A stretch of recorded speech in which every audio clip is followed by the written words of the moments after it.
I'm Warwick Schiller, and I want to tell you guys about our Journey on Podcast Summit coming up this year in September 18th to the 22nd. It's going to be our 6th podcast summit we've ever had. And if you're not sure what the podcast summit is, I have a podcast called The Journey on Podcast where I have these really interesting people that I interview. And a number of years ago, my wife thought, how cool would it be if you could get all those people in one room on stage to do like a TED style talk, and for the audience members to be able to interact with them and ask them questions and hang out with them and have a drink with them and all that sort of stuff. And so we've had 5 of them so far, and they've been absolutely amazing. I'm sure this one is going to be as well. The guests that we have, they're coming from different parts of the world, as well as here in the United States. They're all amazing. And what I thought I'd do here is share one of the talks that we've had. This one actually happened in Birmingham, England last year at our UK summit. And this is my podcast guest and friend, Ben Atkinson, talking about a life lived at liberty. So my name is Benjamin Atkinson, and today I want to share with you some of the lessons that my journey to work horses at liberty has taught me. And very often when I'm describing liberty to people, if they're asking me about what I do and they've never seen it, I've always struggled to kind of put that into words. But this year, recently, I wrote, I don't know, I think it's a poem, but not quite, maybe. But I'd like to share that with you before we start, just so you know how I view liberty. What is liberty? To me, liberty is the art of communication. Imagine every signal you teach your horse as a word in a language you are creating together. The more words that you create, the more complete the conversation you can have. It is our duty to prepare our horses for the world around them, to give them confidence, and to have ways to guide them and restore them when we need to. Just as no human is born with language, no horse is born able to understand humans. Liberty is the byproduct of our journey to understand our horses, and in return, to be understood. Liberty is falling in love with the process. The goal is not to sprint towards the final destination, but to savor every moment on the journey. It could take months to reach a milestone. Don't starve yourself of praise and purpose in that time. For the beauty of horsemanship is in those small moments that carry us like footsteps on the path. Set aside the thoughts that rattle on into the future and allow yourself the privilege to be present. The first time I meet a horse, I imagine myself Michelangelo, standing before the unshaped stone. To everybody else, it is just a rock. But to me, I already behold the masterpiece of David. But art cannot be rushed. And so with time and patience, we chip away to uncover hidden talents in our horse that if rushed by could have been missed or misshapen. We keep our eyes peeled for sparks of talent to be fanned to flames of greatness. That, to me, that is what liberty is. Those sensations, that way of viewing the world. Throughout my life, I've been described as many things. At first, I was a show jumper. Don't hold it against me. After that, I was a stunt rider, a trick rider. Then I was a performer. Then I was a liberty performer. And only when I became a liberty artist, a label I gave myself, not some name that someone else chose for me, did I feel completely free. Because if I'm a stuntman, there's an idea that danger must be present in every aspect of my life. And it used to be, and it made life stressful. Then if I'm a performer, everything's to be judged. But art cannot be judged. And so by simply labeling myself as a liberty artist, it released my mind to such freedom that things that were once impossible were easy. That's not the first label I was given in my life. The first label I was given in my life was dyslexic. I hated school. I hated it. I can't describe to you. I would have torn my own flesh from my bones to get away from the place. And it was sat in the back of classrooms, realizing that I had the intelligence to comprehend the ideas, but I simply could not digest the information in the way that it was put to me, that I was inspired to become a horseman. Because it was that same pain and fear and frustration that I saw in horses. I saw it in horses, and I saw that all they needed was someone to guide them the right way. Like me, that's all I needed, was to be shown the right way. And this is where it brought me to one of my first realizations, one of my first lessons from my life at Liberty today. By the time I was 13, I was at school and I hated it. I cried before I went every day. By the time I was 15, I was wrestling with suicidal ideation. The strangest thing is I knew exactly how I'd do it. We had guns in the house. We live on a farm. And the reason I couldn't do it is I couldn't bear the idea of my mother not being able to look at my face again. And then I realized that as I grew, the way to get away from those thoughts was responsibility. To take responsibility for my own life. I realized that my depression and my anxiety was my anger at the world not conforming to the way that I decided that it should be. And so the first lesson I will give you is excuses will become reasons if you forge them into reality. I used my depression and my anxiety as an excuse to escape any form of responsibility for the actions, for the way my life was turning out. And so by taking on responsibility, by taking responsibility for my own actions, I was able to move forward.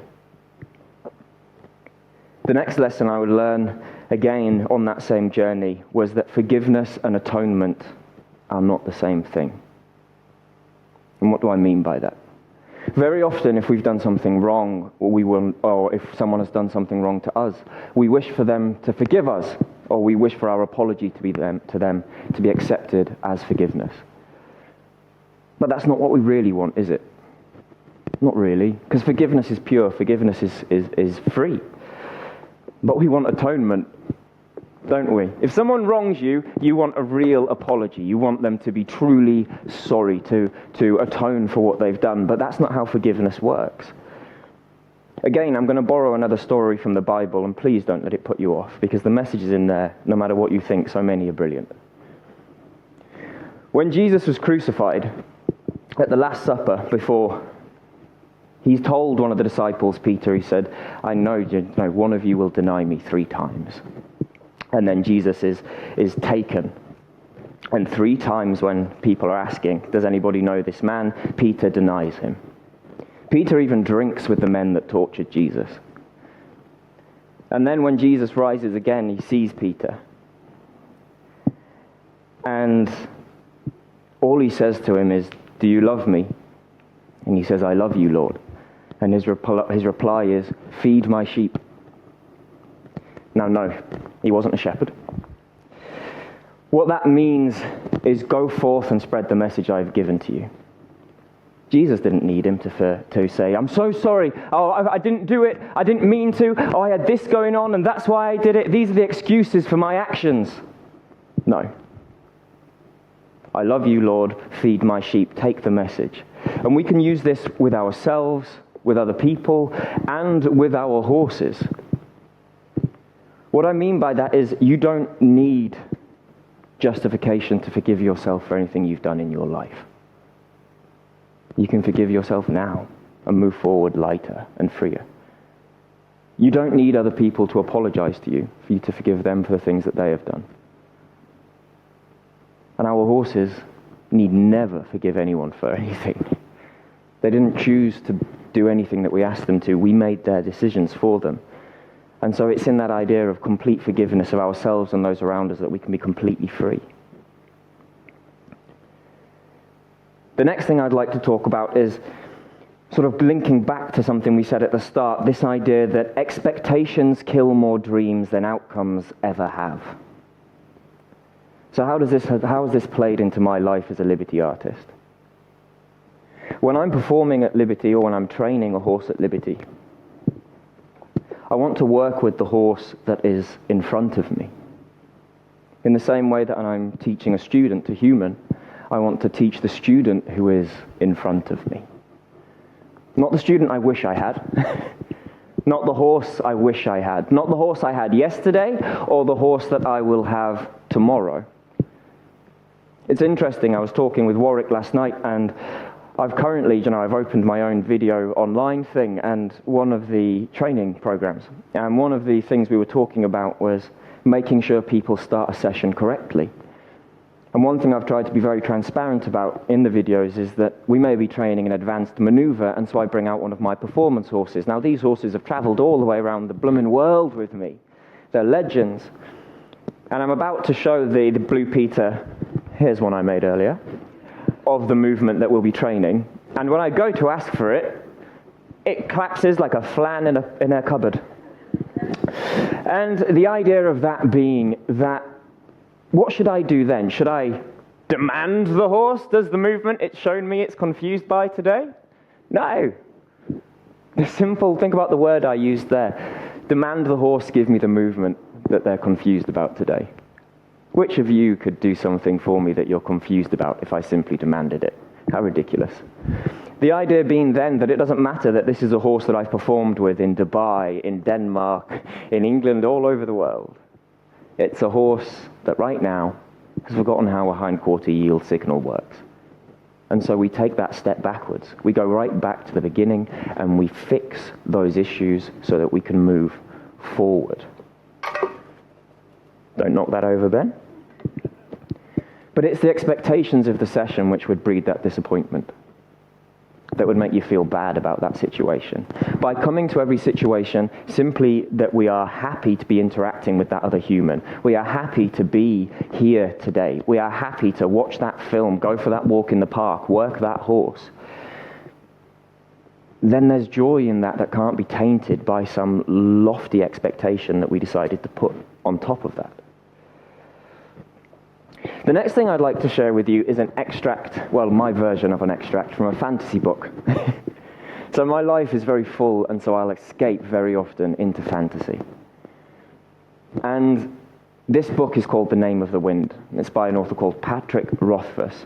And of course, it's our fantasy book, so we have our young boy protagonist, and he's with the old mystic that's going to teach him magic. And he gives the boy a rock, okay? He gives him a rock, and says, I need you to hold this rock and drop it. Then I need you to pick the rock up, and I need you to hold it, but this time, I need you to believe that when you let go of the rock, it's going to float. And the boy says, how ridiculous. It's a rock.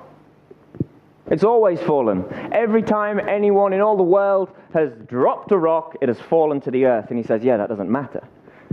He says, does believing that the rock will float mean it's going to float?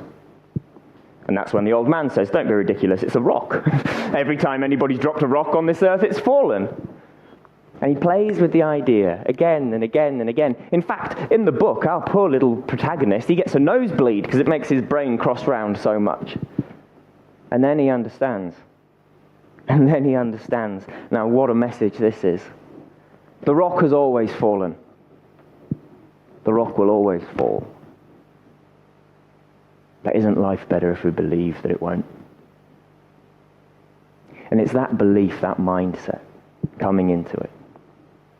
If we can believe, if we can be positive, if we can put that energy out into the world, it will come back to us. The story that you tell about yourself will become your life. So think about that when you speak to yourself, in your mind. Would you speak to your best friend in the way that you speak to yourself? That idea of that belief, that absolute strength in our belief, can guard us and shield us from the negativity of the world again and again. Finally, I'd like to talk about another experience in my life. So now I'm a bit older. In the story now, I'm about 21 years old. And I was dating an actress. She was very successful, and And her influence on my life meant that I got to go to lots of wonderful things. I got to go to many red carpet events. I got to do the whole paparazzi thing, going to the BAFTAs. And I was there, 21 years old, actress on the arm, in a suit, on the red carpet, drinking free champagne. Woo! Made it! I've never been in a room of more depressed people then. Sat near these people with everything society told me I wanted. I was probably the only person in the room not decked head to toe in designer gear. I know that night she had more than £500,000 worth of diamonds on her. And she didn't want to be there. No one else wanted to be there either. I was sat near another actor who was a lead in one of England's most famous period dramas, and I turned to him and I said, what do you think of this? And he said, mate, all I want to do is get this done so I can go home and have a kebab. And that really reshaped my life for me, because it showed me that everything I thought I wanted up until that age was a lie. It was what everybody else wanted me to want. And it was the most freeing thing in the world. You don't need to go there and do it. I'm telling you now, you don't want a Lamborghini and all that crap that comes with it. It won't make you happy. So I'll leave you with this.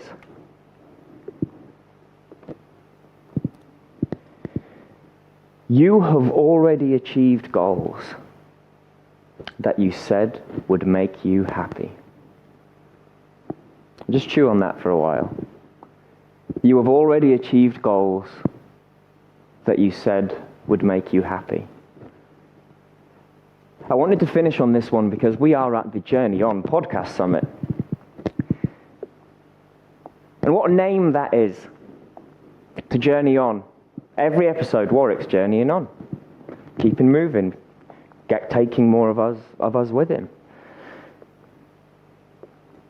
Another little excerpt from a fantasy book that I like is a code. Now these people, they're really good. It shows you how much of a child's mind I have. These people have these magical powers. They can fly and stick things to each other with light. It's great. It's amazing. But how do you get those powers? Well, you have to swear oaths, and you have to hold them and keep them. And the first oath, the first ideal, is life before death, strength before weakness, journey before destination. There is no destination. That's the truth. The lie is that one day you will get somewhere and you'll be happy. It doesn't work like that. I used to believe, when I can ride bridleless, I'll be happy. Then I didn't like it because I used a neck rope. When I can ride completely at liberty, I'll be happy. When I can Roman ride at liberty, I'll be happy. I can now Roman ride 10 at liberty. I've just got a new goal, haven't I? Because that's the way it works. We grow, we change, we're changing all the time. So try and fall in love with that process. Do you know? I didn't stop loving my wife when we got married. Didn't stop loving her when she told me she was pregnant. Because how ridiculous would that be? Oh, we've reached that milestone. Tick. Absurd. So the message I want to give you all today is just enjoy the journey. The best time to plant a tree is 20 years ago. The second best time is? Stick with it. You'll have learned so much while you're here. I know I already have. Take the things you've learned and implement them in your life. If they go against things you already know or practices you're already involved in, what does that matter? If you know a better way, start today. Stick with the journey and see where it takes you. Thank you very much.